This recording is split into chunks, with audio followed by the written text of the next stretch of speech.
fenêtre ici. La Bible dit que l'Éternel conduit les pas du juste. Ce matin, il est encore convaincu à être dans sa maison.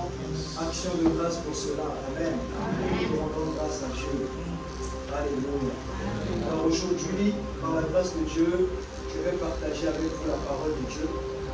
Donc je vais vous inviter à prendre place comme vous êtes confortablement installés, à prendre note, à prendre vos stylos, vos téléphones, afin de noter, mais surtout que le Saint-Esprit qui a été invoqué depuis le début de ce culte de célébration soit vraiment là pour parler au cœur de tout un chacun. Amen. Voilà, c'est l'homme qui peut parler, c'est le Saint-Esprit qui a la capacité de toucher le cœur par la parole qu'il lui donne.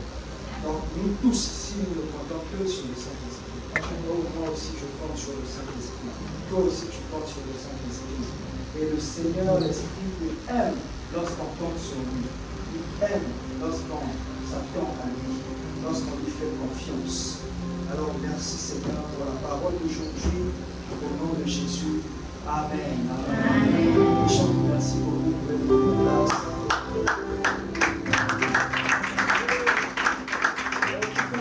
Le chant de l'adoration de la louange. Alors ce matin, nous allons partager sur un thème. Nous allons parler ce matin. J'espère que je vais être rapide, je crois que je vais être rapide, mais que le Seigneur télécharge sa pensée. Amen. Je vais parler ce matin du bon cœur selon Dieu. Le bon cœur selon Dieu. Et dans mon message, vous verrez que ce message rejoint la parole qui est en train d'être prêchée en ce moment. En ce moment, dans la famille Impact chrétien, particulièrement à Brazzaville. Amen. En tout cas, dans la famille Impact chrétien. Le bon cœur selon Dieu. Quelqu'un dit le bon cœur. Selon Dieu. Amen. L'homme peut avoir son jugement, Dieu aussi a son jugement. Dieu définit aussi le cœur à sa manière. Nous, on peut voir les hommes, on dit à telle personne a un bon cœur, on peut se tromper. Telle personne a un mauvais cœur, on peut aussi se tromper. Dieu, c'est lui qui définit. On va commencer avec Philippiens 2, versets 12 à 13, du sonneur.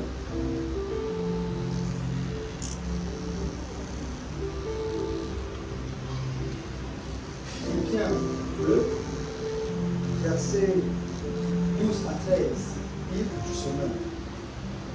Si vous y êtes, vous pouvez dire vous y êtes, nous y sommes. Vous y êtes? Amen. Donc, on va lire la parole de Dieu dit: mes chers amis, vous avez toujours été obéissants. Faites donc fructifier votre salut avec toute la crainte qui s'impose.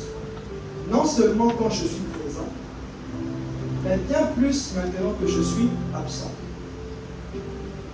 Car c'est Dieu lui-même qui agit en vous pour produire à la fois le vouloir et le faire conformément à son projet bienveillant. Amen. Amen. Il dit dans le verset 13, car c'est Dieu lui-même. Je vous invite déjà à retenir cette première partie. Car c'est Dieu lui-même. Premier élément à retenir dès ce matin, c'est Dieu lui-même. Alors, la Bible nous dit que Dieu produit en nous le vouloir et le faire. Je crois que certains ici connaissent ce verset. C'est Dieu qui produit en nous le vouloir et la capacité. C'est lui qui met dans nos cœurs le vouloir et le faire. Le vouloir de quoi? Le vouloir de sa volonté. Le faire de quoi? Faire de sa volonté. C'est lui qui met en nous ce désir de lui plaire, ce désir de faire sa volonté, ce désir de marcher avec Dieu. Et c'est lui qui nous rend aussi capables. Il nous rend capables de faire sa volonté. Et comment Dieu, justement, produit en nous le vouloir et le faire? Il le fait en nous donnant simplement un bon cœur.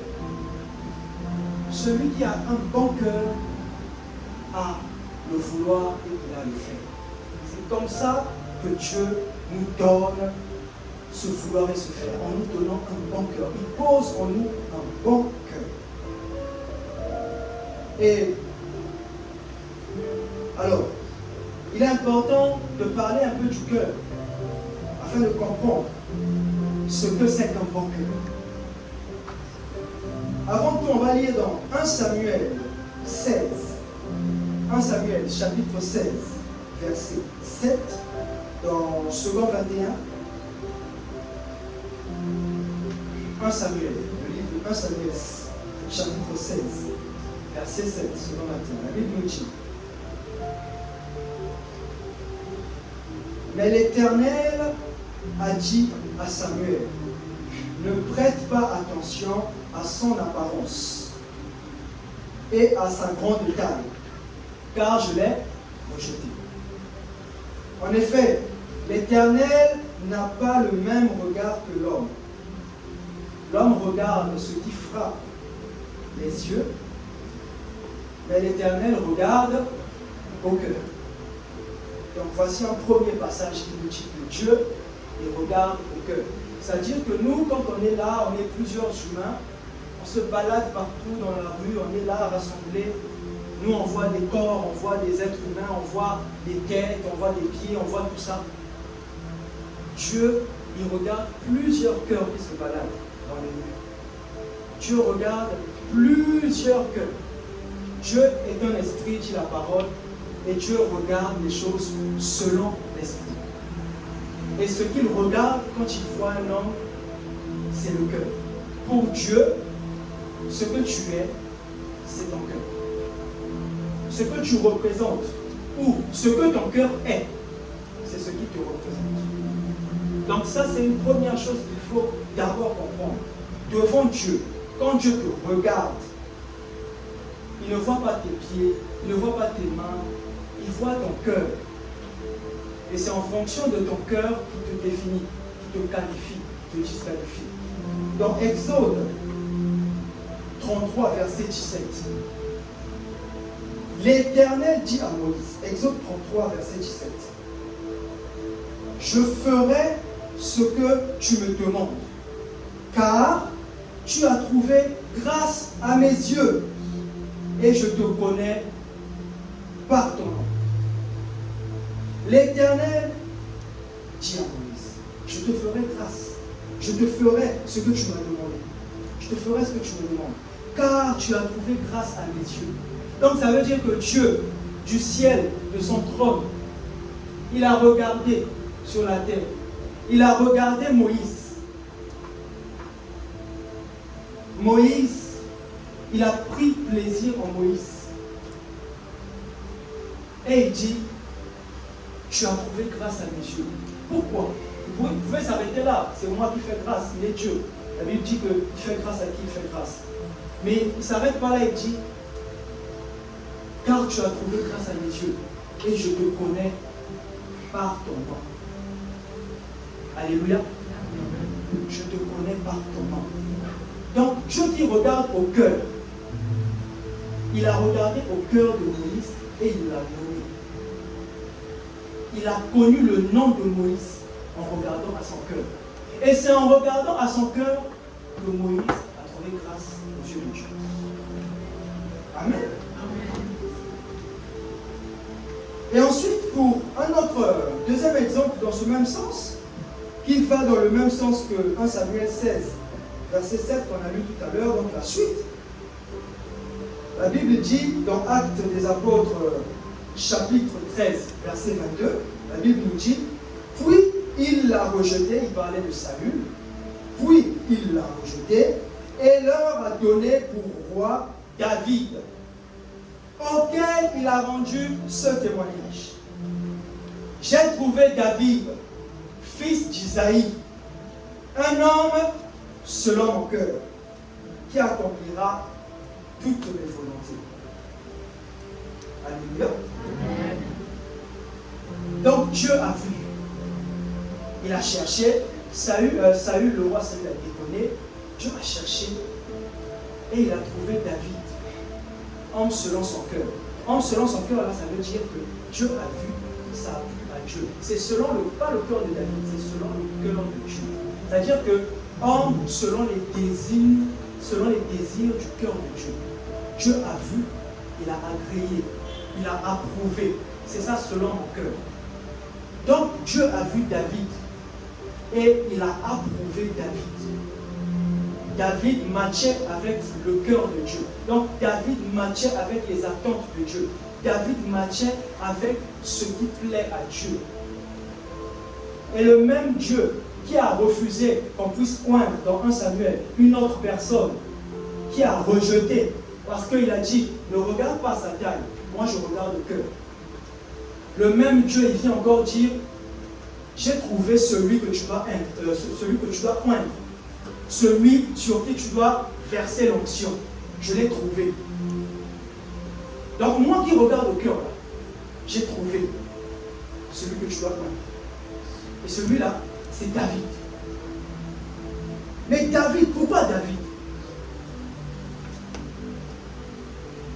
Pourquoi David? Le cœur de David, qu'est-ce qu'il a de particulier, le cœur de David?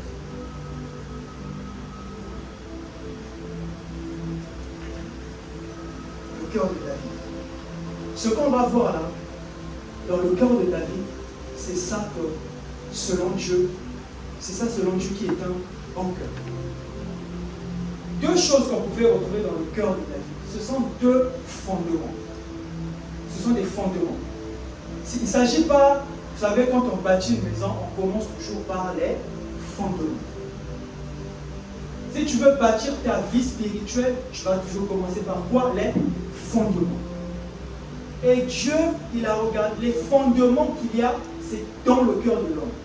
Les fondements d'une personne, c'est dans son cœur. Et Dieu, qu'est-ce qu'il y avait comme fondement dans le cœur de David? Il y avait l'amour de Dieu et la crainte de Dieu.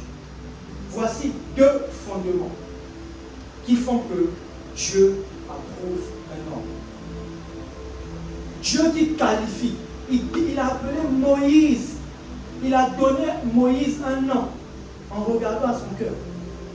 Il a choisi à qui devait être fait l'onction d'huile en regardant au cœur. Et lorsqu'on regarde la caractéristique du cœur de la personne choisie, deux fondements qu'on peut retrouver dans tout le livre des psaumes. Tout ce que David fait, tout ce que David dit, la base, la source de tout ce qu'il écrit, la source de tout ce qu'il dit, la source de tout ce qu'il fait, c'est soit l'amour de Dieu, soit la crainte de Dieu. Soit l'amour de l'Éternel, soit la crainte de l'Éternel. Voici ces deux motivations, ces bases. Le reste là, la sagesse, l'intelligence, les compétences et les capacités, tout le reste vient après. Ce qui est basique, commencement, début, le cœur. Et dans le cœur, l'amour pour Dieu ou l'amour de Dieu et la crainte de Dieu. Amen. Amen. Jusque-là, vous suivez bien? Amen. Alléluia. Alors, qui s'est posé la question une fois de savoir, mais quelle est la différence qu'il y a entre effectivement l'amour de Dieu et la crainte de Dieu? Concrètement, c'est quoi la différence? Parce que la Bible nous invite à avoir dans le cœur l'amour de Dieu. Tu vas encore lire la Bible? La Bible t'invite à avoir la crainte de Dieu. Ok, d'accord. Mais c'est quoi la différence? Pour que je comprenne exactement de quoi il s'agit, que je sache aussi comment demander à Dieu, que je sache aussi comment prier. Il faut que je sache faire la nuance. Il faut que je comprenne. La Bible parle d'avoir l'intelligence. Dieu est un Dieu d'intelligence. Il donne la compréhension des choses. Une compréhension spirituelle. Une compréhension qui te permet d'avancer avec lui. C'est Dieu qui donne l'intelligence. Donc, tu ne peux pas avancer avec Dieu sans avoir la compréhension de ses principes. Il faut toujours être intéressé à comprendre. L'amour de Dieu,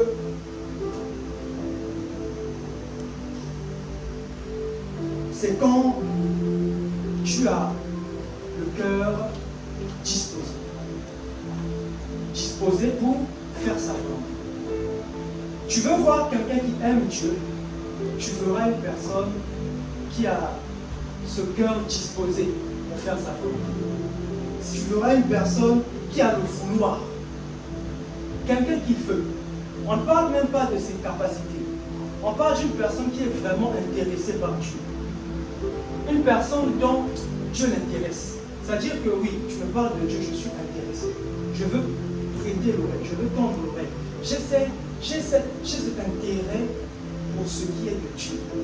Je veux faire sa volonté. Je veux le connaître davantage. Je m'intéresse à lui. Je prends plaisir à lui. Lorsque j'apprends ce que le Seigneur a fait pour moi à la croix, lorsque je vois de quel amour il m'a aimé, je suis intéressé à l'idée de l'aimer en retour. Je suis intéressé à l'idée de faire sa volonté. J'ai confiance en lui. J'aime Dieu. Je lui fais confiance. J'ai mon cœur tourné vers Dieu. J'aime Dieu. Ça, c'est l'amour de Dieu. Et David, on voit qu'il aimait Dieu parce que c'est lui qui pouvait dire « Je suis dans la joie » quand on me dit « Allons à la maison du Seigneur ». Tout ce qui concerne Dieu là, ça lui plaît. Il aime ça. C'est lui qui, lorsque l'arche de l'Éternel rentre en Israël, c'est lui qui accueille l'arche avec des danses. Presque sans vêtements. Mais c'est lui qui danse. Il aime son Dieu. Il aime l'Éternel. Il prend plaisir à Dieu. Quand il s'agit de Dieu, il veut. Comme une femme qui dit « Oui, je le veux ». Il veut. Il prend plaisir. Parce qu'il a aussi une idée de qui est son Dieu. Il sait ce que Dieu a fait pour lui. Il sait d'où Dieu l'a pris. Il sait ce que Dieu est capable de faire pour lui. Donc tout ça nourrit l'amour de Dieu.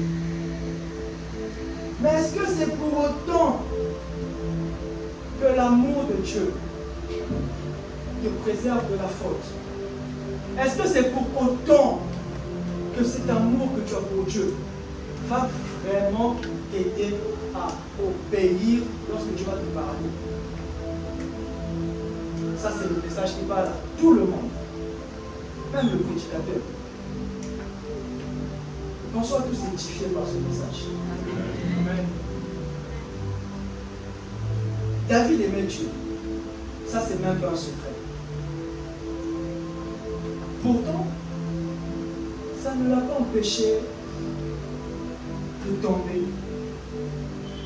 devant la femme de Uri le Hittite, Bathsheba. Et pourtant, il aimait Dieu. Donc toi aussi, tu aimes Dieu. Quand tu dis ça, c'est sincère, je te crois. Non, je ne doute pas, je te crois. Tu dis que tu aimes Dieu, c'est bien possible.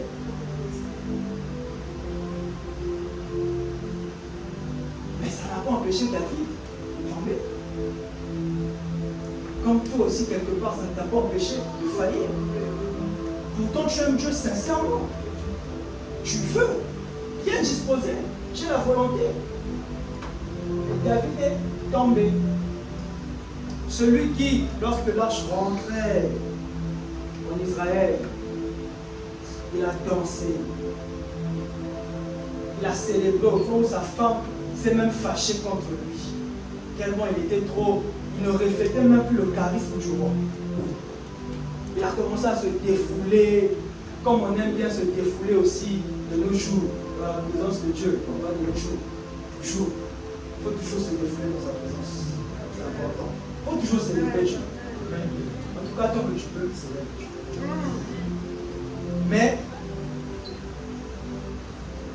lorsqu'il a célébré Dieu comme ça, et qu'un jour, il était sur le toit, et qu'il a vu la femme de Dieu se laver, ça dit que la femme de Dieu en train de se laver, bon, je ne sais pas. Lui, il se met à guetter. Et comme lui aussi, il aime célébrer, la chair aussi de son côté s'est mise à célébrer. Donc chacun sa célébration. Lui, il célèbre quand l'arche vient, sa chair aussi célèbre quand il y a des femmes qui se lavent quelque part. Voilà. L'amour ne t'empêche pas. Ton amour pour Dieu n'empêche pas ta chair de danser. Quand il y a des femmes qui passent autour, ton amour pour Dieu n'empêche pas ta chair de se révéler lorsque quelqu'un vient te provoquer. Ton amour pour Dieu ne t'empêche pas à ta chair de faire monter ton ego lorsque tu estimes qu'on t'a mal parlé. L'amour de Dieu ne t'empêche pas de réagir. La chair est là. Voilà pourquoi il dit, l'esprit est bien disposé. Mais la chair est comment? Faible. Voilà. La bonne disposition de l'esprit n'empêche pas la faiblesse de la chair. Tout simplement. C'est écrit noir sur blanc dans la Bible. Mais, qu'est-ce qui a fait la différence? La crainte de Dieu. Qu'est-ce qui a fait la différence en David? C'est cette crainte de Dieu. Le même David qui aimait Dieu, lorsqu'il a péché avec Bathsheba, il a été poussé à se repentir. Il n'a pas supporté sa faute. Imaginez-vous l'histoire, pour ceux qui ne la connaissent pas. La femme de Uri. Uri est en guerre. Et pendant qu'il est en guerre, David sur le toit, il voit la femme d'autrui se laver. Et quand Uri revient, rentre de la campagne, il monte un faux coup. Il dit, lorsqu'il va repartir en guerre, mettez-le en première ligne. Comme ça, les flèches qu'on décoche là, la première flèche, ça va tomber sur sa tête. Il doit mourir là-bas. Quelqu'un qui aime Dieu, regarde le plan. Un sale plan. Pourtant, c'est David, un homme selon le cœur de Dieu. Un sale plan. Il allait faire assassiner quelqu'un en guerre. Ça, c'est quelle manière? Mais, la crainte de Dieu l'a emmené à vraiment se repentir sincèrement. À vraiment regretter ce qu'il a fait. Et c'est cette même crainte de Dieu qui faisait que, vous savez, quand Saül poursuivait David, vous savez que Saül, il avait la démence. Donc c'est quelqu'un, il est là, il ne va pas bien, il voit David, ça l'énerve, il prend la lance, il lance. Pour le calmer, David doit jouer. Et quand il se calme là, il commence à bénir David. David a eu plusieurs occasions de tuer Saül. Mais la Bible dit qu'une fois dans la grotte, David a eu l'occasion de tuer Saül qui cherchait sa mort, qui a cherché sa mort à plusieurs reprises. Il l'a traqué. Il l'a traqué jusque dans la grotte. Il allait se cacher là-bas. Et Saül rentre dans la grotte. David a l'occasion de l'éliminer. Comme ça, fin du problème, tu me laisses la paix. Il a juste fallu que David coupe juste une partie de son vêtement pour que le cœur commence à battre. Mais qu'est-ce qui a fait que son cœur puisse battre comme ça? Il craint trop Dieu. Il ne peut pas se permettre. Le même David qui se repent quand il pêche, c'est le même David qui, lorsque Dieu le fortifie, il ne peut pas se permettre de faire un mal comme tuer le roi. Il ne peut pas. C'est la crainte qui le gouverne. Il a peur. Il ne peut pas. Il se dit, comment je vais faire ça? Devant Dieu, le roi, loin de l'Éternel. Et Saül aussi, quand il sort de là, il voit que sa vie a été épargnée. Celui-là qui a voulu tuer, le même instant, il commence à bénir.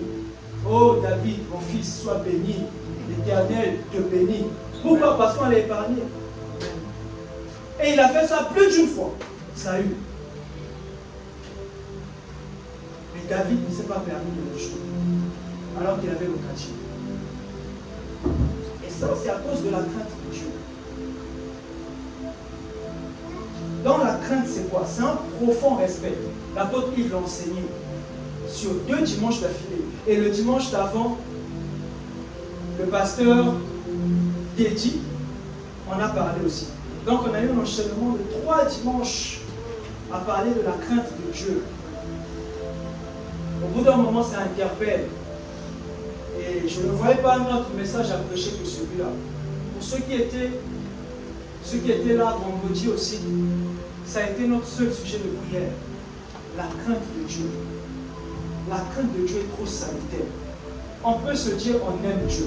Et quand on se dit on aime Dieu, parce que tu aimes Dieu, tu es intéressé par lui. Tu vas vouloir lire ta Bible, tu vas vouloir être enseigné. Donc tu viens à l'église, tu aimes Dieu. Ça c'est bon, c'est ok. Tu viens à l'église, tu es assidu, tu fréquentes, tu t'investis. Mais tu as tes limites. La crainte de Dieu a ses limites. L'amour de Dieu a sa limite. Et là où on va plus loin, c'est la crainte qui prend le relais. La crainte. Le respect profond pour Dieu. La crainte, moi je définis la crainte comme le respect de la justice. Le respect de la justice.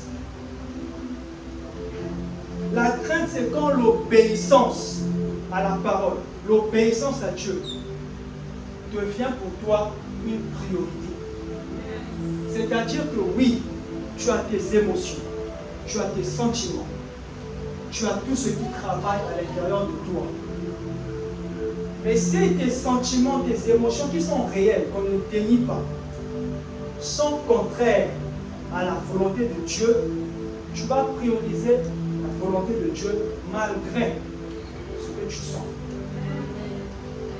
Ça là, c'est pas l'amour, ça c'est la crainte. Ça c'est, comme le Pépé dit, garde à vous. En fait, la crainte de Dieu, c'est comme pour nous le sens du devoir d'un soldat. Un soldat n'a pas nécessairement envie d'aller en guerre.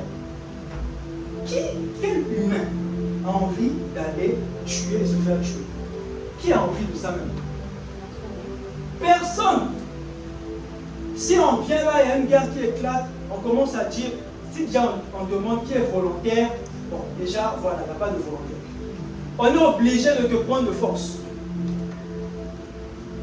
La crainte, c'est comme le sens du devoir. Que je veuille ou non. Ça dit que ça s'applique à nous tous. Autant que nous tous, nous avons des émotions. Autant que nous tous, nous avons un cœur. Autant que nous tous, nous avons nos limites. Mais ce qui fait qu'on se surpasse, c'est la crainte de Dieu. Ce qui fait qu'on aille au-delà, qu'on se brave nous-mêmes. Ennemi numéro 1. Ennemi public numéro 1, la chair. Ce qui fait qu'on se mette devant la chair, c'est seulement la crainte de Dieu. C'est la crainte de Dieu. Ecclésiaste 12, verset 15 nous dit, Ecclésiaste 12, verset 15. Écoutons la conclusion de ce discours. Crains Dieu et respecte ses commandements, car c'est ce que doit faire tout homme. Un verset sec et bref. C'est-à-dire un verset qui ne discute pas avec toi. Viens t'asseoir, on va négocier. Crains l'Éternel et respecte ses commandements. C'est tout ce que tu as fait. C'est ce qui est écrit. Donc là, Dieu nous parle, ça dit sévèrement. Quoi. Dieu d'amour. Mais à un moment donné, il te dit, je n'ai pas le temps de discuter avec toi. Tu me crains, je respecte ton commandement. C'est pas facile. On est d'accord que c'est pas facile. Est-ce que c'est facile? C'est facile pour toi? Ah, c'est facile pour toi? Pour toi, c'est facile? C'est facile pour personne. C'est facile pour aucun d'entre nous. Mais Dieu donne ce commandement. Le peuple parle, il a un enseignement où il nous demande de faire la différence, où il nous enseigne, il nous apprend la différence entre la connaissance, l'intelligence et la sagesse. Connaissance, intelligence et sagesse. Qui sait faire la différence selon les enseignements qu'on a déjà pu recevoir. Est-ce que quelqu'un fait la différence entre la connaissance, l'intelligence et la sagesse? Il y a une différence, il y a une nuance. La connaissance, c'est quoi? Vous allez voir où je vais en venir. On n'est pas sorti du contexte. La connaissance, c'est connaître les volontés de Dieu. Celui qui a la connaissance, c'est celui-là qui connaît les volontés de Dieu. Donc, il a une connaissance générale de la volonté de Dieu. C'est quelqu'un-là qui connaît sa Bible. Il connaît ce que Dieu dit. Il sait ce que Dieu veut. Il a une connaissance de la volonté de Dieu. C'est ce que la Bible appelle la connaissance. Dieu veut que nous ayons la connaissance. Qu'on connaisse sa parole. Qu'on connaisse ce qu'il dit. Il est important d'avoir la connaissance. Il faut lire la Bible pour avoir la connaissance de la parole. Tout ce que tu vas faire par la suite, tout ce qui viendra par la suite, sera fondé sur la connaissance que tu as de Dieu, de sa parole, de ce qu'il dit, de ses promesses. Donc il faut avoir la connaissance. Dans la connaissance, on va dire c'est la connaissance du logos. Le logos, c'est donc vraiment la Bible, les Écritures, telles que c'est. Et c'est ça qu'il faut connaître, retenir. Il faut appréhender, il faut aspirer la parole, la connaissance de la parole. L'intelligence, quand tu lis la Bible, selon les versions, là où la Bible parle d'intelligence, dans d'autres versions, ça parlera du discernement, ça parlera de la science, ça parlera de la révélation, ça parlera de la compréhension. Donc l'intelligence, c'est le discernement. C'est un cran au-dessus de la connaissance de la volonté de Dieu, de la parole de Dieu. Là, tu rentres dans la dimension du discernement. Dans la dimension où tu comprends les choses spirituellement. Tu as une intelligence qui vient de Dieu, qui te permet d'analyser selon Dieu, d'interpréter selon Dieu, de comprendre selon Dieu. Donc tu passes du niveau où tu as lu ta Bible, tu as compris les Écritures, au niveau où Dieu te permet, en fonction des situations, d'interpréter, de faire le lien avec les Écritures, de savoir ce qu'il convient de dire, ou ce qu'il convient de faire, l'intelligence, la compréhension, le discernement. Tu sais discerner qu'il convient d'aller sur A et non sur B. Tu sais discerner, tu es intelligent. Mais la finalité, c'est la sagesse. La sagesse, c'est du coup la mise en pratique de ce que tu sais, ce que tu connais. Celui qui est sage, c'est celui qui va pratiquer. Celui qui est sage, c'est celui qui va mettre en œuvre les connaissances. Celui qui est sage, c'est celui qui va discerner pour agir. La sagesse t'emmène à l'action. La sagesse t'emmène à bouger, donc à obéir. Parce qu'obéir, c'est une action finalement. Donc la sagesse t'instruit à obéir. Or, voici ce que la Bible nous dit dans Proverbe 9, verset 10. Proverbe 9, verset 10. La sagesse commence, dans Bible du semeur, si tu peux mettre du semeur. La sagesse commence par la crainte de l'Éternel. Et la science des saints, c'est le discernement. La sagesse commence par la crainte de l'Éternel. Ça veut dire que si la sagesse qui t'emmène à mettre en pratique la parole de Dieu, si c'est la sagesse qui t'emmène à mettre en pratique ce que tu sais, ce que tu connais, la Bible te dit que cette mise en pratique-là, ton obéissance, ça commence par la crainte de Dieu. Obéir à Dieu, le début de ton obéissance, selon la Bible, vu que c'est la sagesse qui t'emmène à agir, Le début de ton action pour Dieu, c'est la crainte de Dieu. C'est par la crainte que tu vas commencer à agir comme il faut, là où il faut. C'est la crainte qui est le commencement de la sagesse. C'est la crainte qui est le commencement de l'obéissance.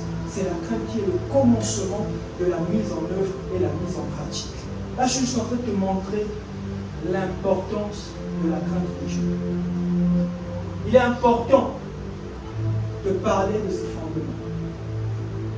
À Brazzaville, le slogan du moment, bon, ce qui n'est pas un slogan, mais ils disent 2026 comme 2025, c'est mon année de croissance. 2026, croissance continuelle en Christ. Mais pour beaucoup d'entre nous, si on est honnête, on ne peut pas croître alors qu'il y a des fondements qui ne sont pas bien en place. D'où Dieu a fait grâce. Il a envoyé la parole à 3 dimanches d'affilée. Il est important que si nous avons l'occasion d'en parler localement, entre nous, il faut en parler. Parce que là, c'est vraiment un message qui vient de Dieu.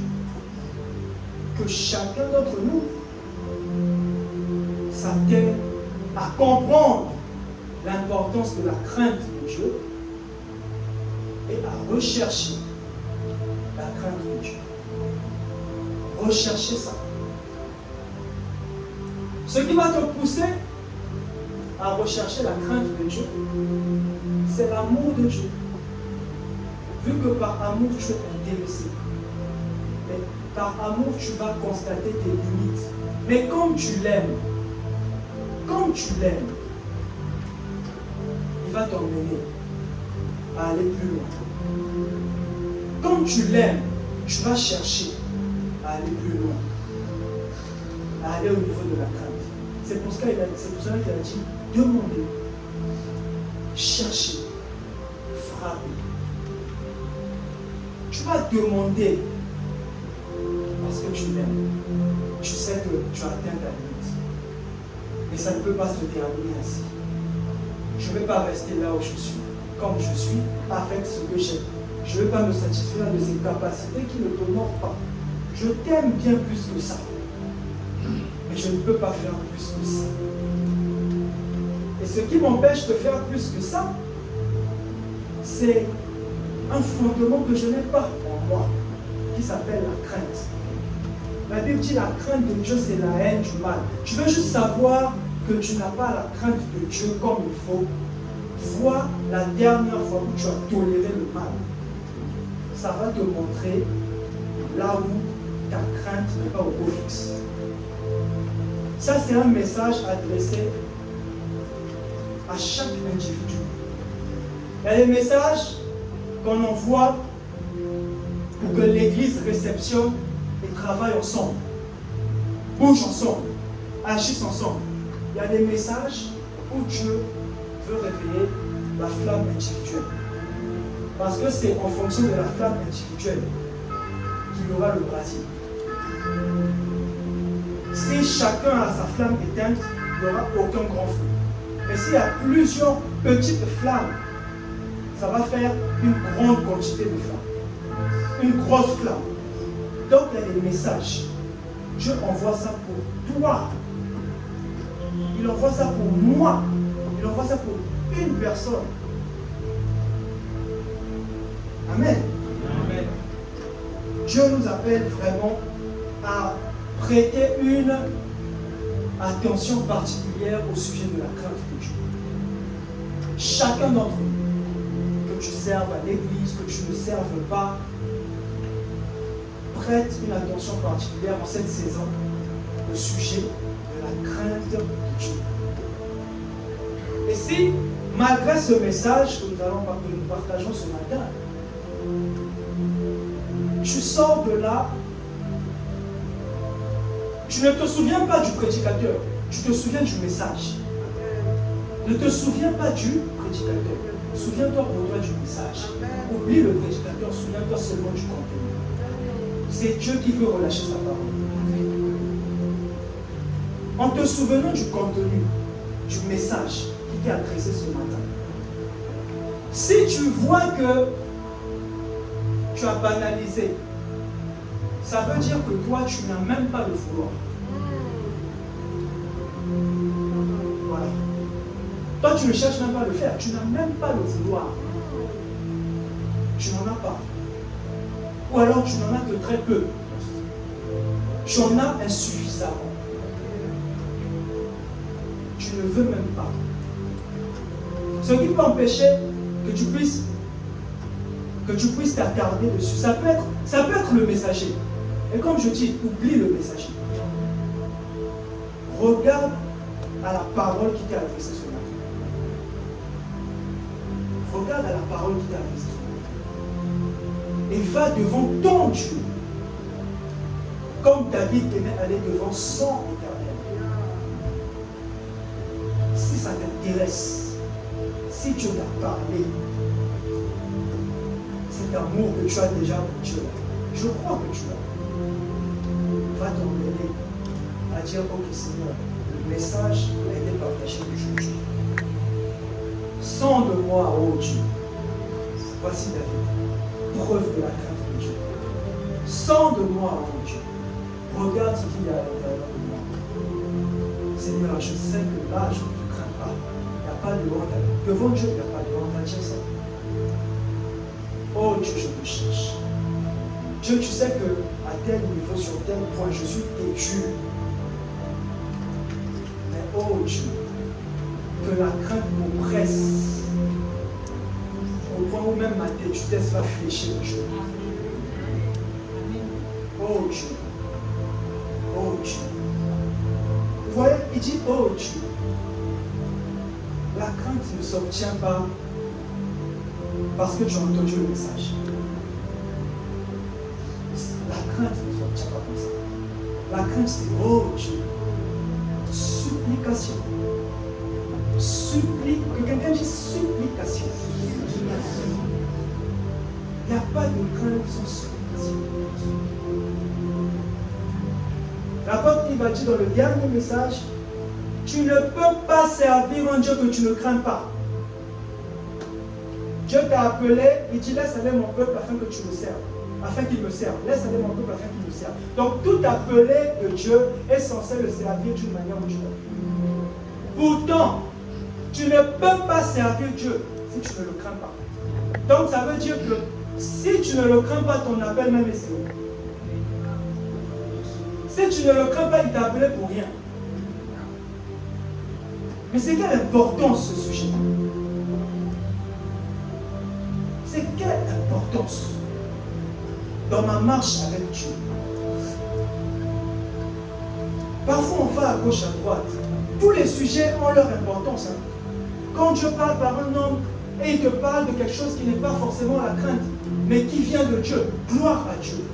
Mais le fondement, le ciment d'emballage, ça s'appelle la crainte et l'amour. L'amour et la crainte. C'est ça les fondements qui vont faire que tout le reste vient comme il faut. Crainte de Dieu. Et ça, là, il faut chercher. Il faut chercher ça. En cette saison, je nous invite chacun à chercher ce sujet, la crainte de Dieu, à s'atteler, à s'attarder dessus. Un instant, un temps soit. La crainte de Dieu. La crainte de Dieu.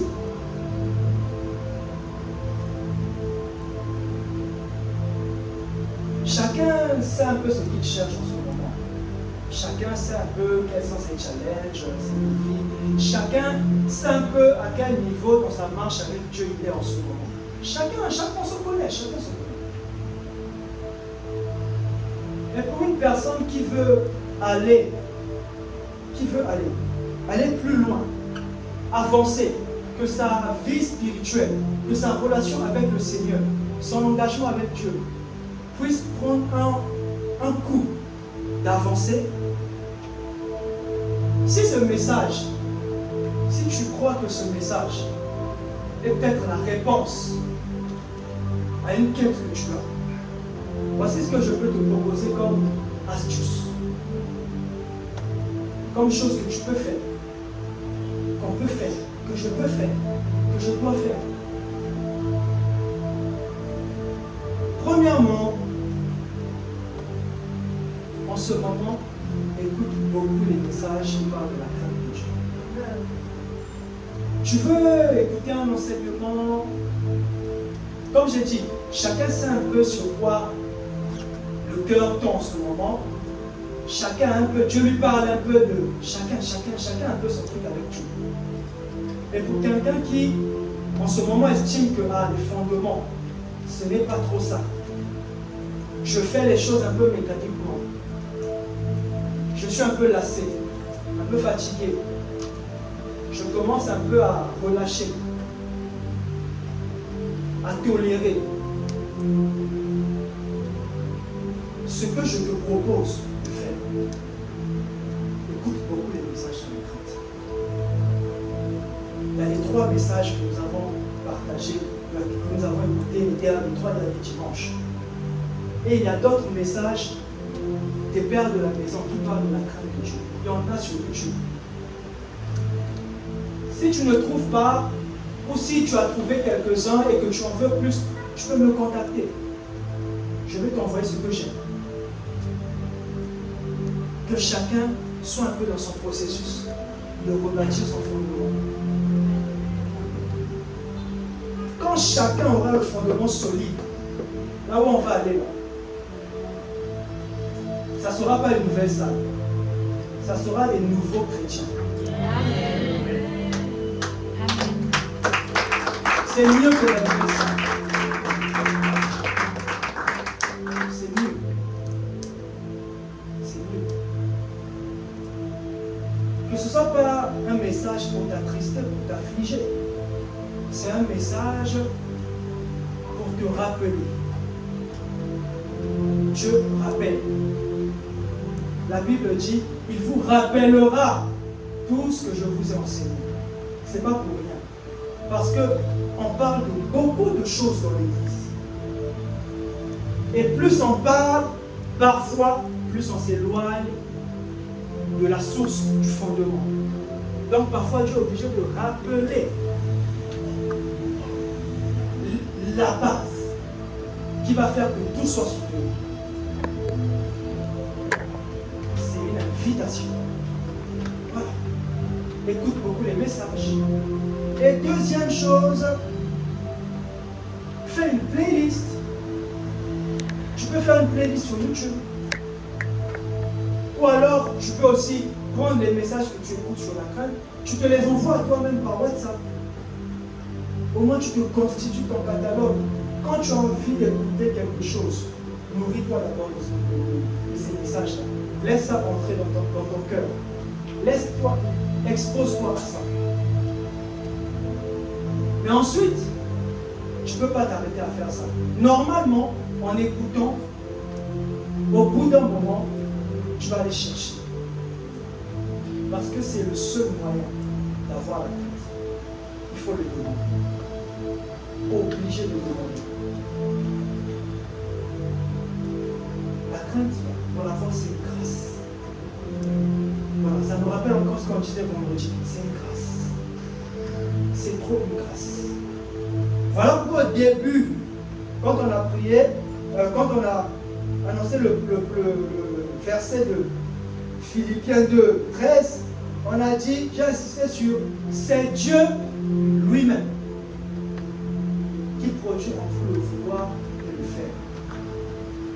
Après avoir compris ce que c'est que la crainte, ou après en avoir saisi l'importance pour toi en ce moment, maintenant il faut que tu saches que c'est Dieu lui-même qui peut produire dans ton cœur la crainte de lui.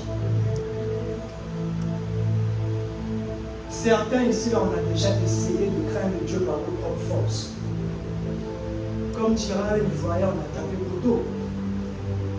On est passé à côté parce qu'on ne peut pas. La crainte obligée, ça se demande.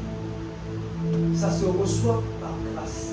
Il n'y a que deux moyens de recevoir une grâce, d'obtenir une grâce. Soit c'est celui qui fait grâce, qui te fait grâce par lui-même. Quand il dit, je fais grâce à qui je fais grâce. Soit tu demandes la grâce. Même dans le monde naturel, on demande des grâces. On demande une grâce royale. On demande une grâce auprès d'une grâce présidentielle. Une grâce, c'est soit l'autorité te fait grâce, soit tu demandes. Il n'y a pas moyen. Et la crainte, c'est une grâce. Donc, tu ne peux pas l'avoir par un autre moyen que de demander. Donc, si tu sais que tu n'as pas la crainte de Dieu, mais que tu ne demandes pas, si Dieu dans sa grâce ne te fait pas grâce, tu vas mourir sans jamais craindre Dieu. Tu vas mourir, tu viendras à l'église toute ta vie.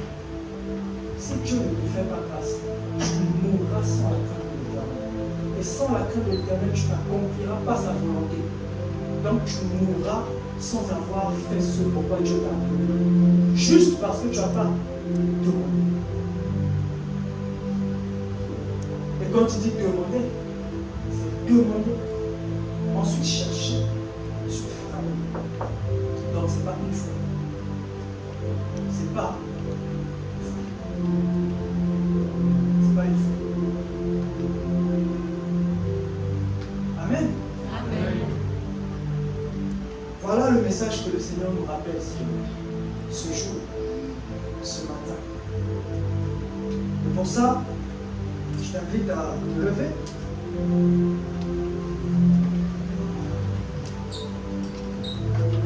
Si Dieu t'a parlé,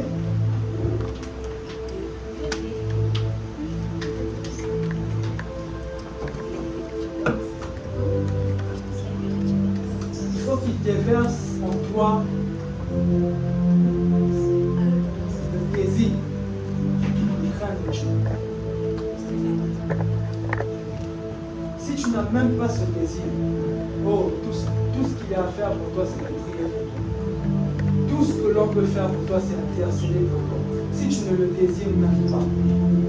Mais toi qui as déjà au moins ce désir, toi à qui le message parle particulièrement, toi à qui le message, toi dont le message t'interpelle assez particulièrement, ah, n'hésite pas, va chercher. Va chercher. Que Dieu nous accorde la grâce de chercher cette crainte. Qu'il nous accorde la grâce de chercher l'amour et la crainte de l'Éternel. Seigneur, aide-nous à rebâtir les fondements et les fondations. Aide-nous. Aide-nous. Car nous avons compris que c'est une grâce. C'est une grâce. Tu n'envoies pas ce message pour condamner. Au contraire, tu envoies le message pour rappeler à tout un chacun. Tout un chacun. En regardant, je comprends mieux. Je comprends mieux certaines lassitudes, certaines faiblesses. Je comprends mieux. Il n'y avait pas la crainte. Je comprends mieux certaines résistances. C'est juste parce qu'il n'y avait pas la crainte. Et même toi qui as la crainte, Dieu peut te donner une crainte supérieure. Parce que dans le royaume, les choses viennent toujours par mesure. Mesure de grâce. Mesure de grâce. Seigneur, accorde-nous la grâce d'aller chercher. Réveille en nous cette soif de te craindre, cet intérêt pour Dieu. Et accorde-nous la grâce de craindre Dieu. Accorde-nous la grâce.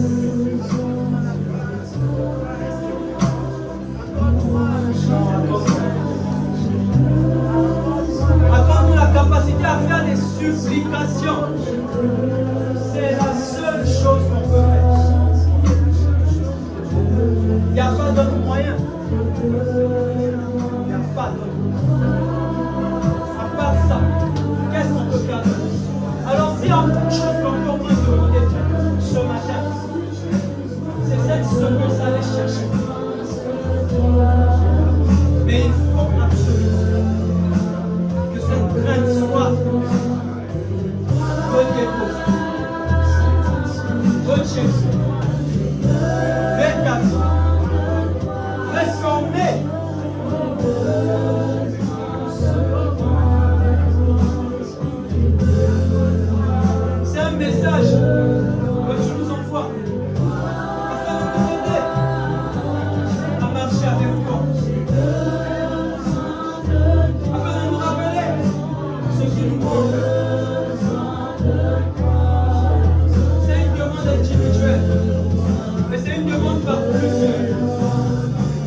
recommencer à demander. Nous avons recommencé à demander. Pour certains, nous avons commencé à demander. Pour d'autres, nous avons recommencé à demander. Non, nous n'avons pas demandé, nous avons recommencé à demander. Au nom de Jésus, pour cette session de prière, disons Amen.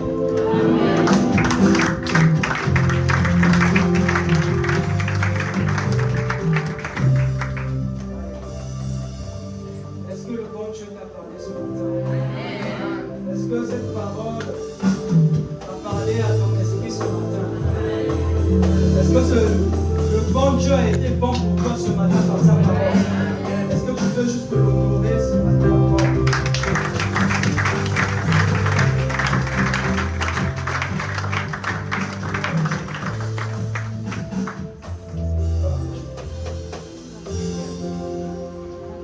Après un tel message, il y a peut-être une personne ici qui est venue à l'église et qui ne connaît pas Dieu, qui ne connaît même pas les projets de paix que Dieu a pour toi. Tu ne connais pas Dieu, tu ne connais pas les projets de paix, tu ne sais même pas ce que c'est que de marcher avec Dieu. Et tu ne sais même pas ce que c'est que d'aimer Dieu. Parce que tu ne sais pas comment Dieu t'a aimé. Tu n'as pas pu aimer Dieu parce que tu n'as pas compris que Dieu t'aime. Tu n'as jamais su que Dieu t'aime. Tu n'as pas su en quoi l'amour de Dieu a été manifesté dans ta vie. Mais par le message, par la parole d'aujourd'hui,